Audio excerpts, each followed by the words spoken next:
High, আমি Niaz Nasir Khan. I am student. আসলে আজকে সন্ধ্যার পরে ইউটিউব নিয়ে একটু নাটক দেখতেছিলাম। তার পাশে একটা লিঙ্ক পেলাম, তনু হত্যার বিষয় নিয়ে একটা ছেলে একটা ভিডিও আপলোড দিল। ওই ছেলেটার ভিডিও আপলোড দিছে তনু হত্যার ব্যাপারে। ওই ছেলেটা বলতেছে যে আমরা মানুষ জনগণ কেন এটা নিয়ে এত ফালাফালি করতেছে। সে বলতেছে যে তনু একটা মেয়ে, সে কেন রাতের বেলা বের হবে। আমরা যতটুকু জানি যে তনু একটা নিম্ন মধ্যবিত্ত ফ্যামিলির মেয়ে। আমরা যেহেতু স্টুডেন্ট, আমাদের অনেক স্টুডেন্ট, আমরা ভার্সিটিতে আমাদের অনেক ফ্রেন্ড সার্কেল আছে, আমরা অনেক বড় ভাই আছে বা বড় বোন আছে যারা আমরা জানি যে নিম্ন মধ্যবিত্ত ফ্যামিলির ছেলেমেয়েরা পড়াশোনা করে অনেক কষ্ট করে, অনেকে তাদের টিউশনি করে বা পার্ট টাইম জব করে। তারা নিজের পড়াশোনা খরচ, মা বাবাকে একটু হেল্প করে, নিজের পড়াশোনা খরচটা একটু ওর কাছ থেকে ওরা একটু ইনকাম করে, এটার ইয়ে করে। যাই হোক, ওই ছেলেটা বলতেছে নাকি যে তনু একটা মেয়ে, সে কেন রাতের বেলা বের হবে। আমরা যতটুকু জানি যে তনু একটা টিউশন করে, তো যেটা ওই টিউশনে শেষ করে সে বাসায় ফেরার সময় ঘটনাটা ঘটে। আর এটা ঘটে 8:30 বা 8:30টার দিকে ভিতরে এই ঘটনাটা ঘটে। তারপর আবার সে বলতেছে ছেলেটা যে সে মেয়ে, হিজাব পরলো, বাট কেন বোরকা পরলো না। কিন্তু যে ছেলেটা ভিডিও করছে ও একটা ছেলে, ও মুসলমান, বাট তার মুসলমানের কোনো নমুনা নাই, তার দাড়ি নাই, পাঞ্জাবি নাই। এখন আমার প্রশ্ন হচ্ছে যে সে মেয়ে হিজাব করলো, কেন বোরকা পরলো না। এখন ওর কাছে আমার প্রশ্ন হচ্ছে যে তুমি একটা ছেলে, তুমি কেন দাড়ি রাখলা না, কেন টুপি পরলা না, কেন পাঞ্জাবি পরলা না।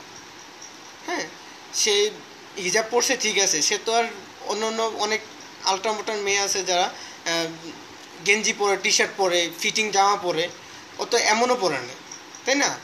এই হিজাবটা বর্তমান এই জেনারেশন, আমাদের জেনারেশনে হিজাব পরাটাই মোটামুটি একটা মেয়েদের একটা ইনোসেন্ট বা বোঝাই যায়। যারা হিজাব পরে, ঢিলা ঢালা জামা পরে, ওরা ভদ্রই বোঝা যায়। এখন সে এটার বিরুদ্ধে কথা বলতেছে, আমরা কেন লাফালাফি করতেছি। ওর কি মা বোন নাই? ওর মা বোন কি সন্ধ্যার পরে বের হয় না? অবশ্যই বের হয়। কিন্তু এখন ও এই ভিডিওটা যে আপলোড দিয়ে সে কী বোঝাইতে চাচ্ছে যে এটা আসলে যে তনু, ও আবার এটা বলতেছে যে মার্ডার হয়েছে, র্যাব হয়েছে, কী হয়েছে। আরে কী হয়েছে মানে, আজকে আমার বোন, আজকে তনু মরছে, তনু মার্ডার হয়েছে, তনু র্যাব হয়েছে, তনু র্যাব করা হয়েছে। কিন্তু এমনও হইতে পারে যে কয়েকদিন পরে বা কালকে তোর বোনের র্যাব হইতে পারে, আমারও তো বোন আছে, আমার বোনের র্যাব হইতে পারে, আমার বোনের মার্ডার হইতে পারে। মানে মানে মার্ডার হয়েছে, র্যাব হয়েছে, আমরা এটা নিয়ে আন্দোলন করতেছি বা আমরা এটা নিয়ে অনেক কথা বলতেছি, কাটাকাটি করতেছি। এটা কেন করতেছি ও আমাদেরকে জিজ্ঞাসা করতেছে। আমি আপনাদেরকে ওই ছেলেটার পিক দেখাচ্ছি, দেখেন।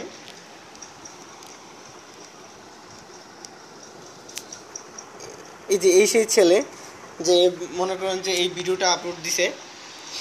এখন আমার কথা হচ্ছে যে আমরা মানুষ, আমরা মুসলিম।